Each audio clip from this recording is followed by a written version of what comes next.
Nos vai una competencia de centroamericano del Caribe efectuada en Barbeiro. Nos vai con 3 atletas, un bikini, un woman physique y un bodybuilding. Nos hace un buen papel allá abajo, nos haya base competidor de buen calibre, y nos ha experimentado un buen competencia allá abajo. En total, más o menos nos ha un 145 atletas en Barbeiro de diferentes nacionalidades. Y el team de nos va a preparar para hacer buen trabajo allá abajo.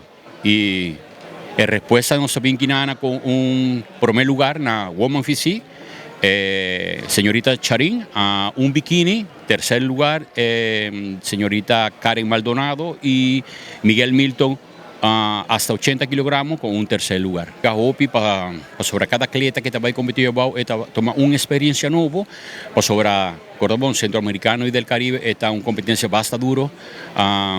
Y personalmente cada atleta está experimentando una experiencia nueva de cada categoría, esta va a competir con gente de vasta jerarquía, gente que va a competir constantemente, y esta es una buena experiencia, esta es una buena experiencia para cada uno de los atletas de Aruba que te va a representar. En primer lugar, nos agradecer al señor Giovanni Aren, presidente de la Centroamericano y del Caribe.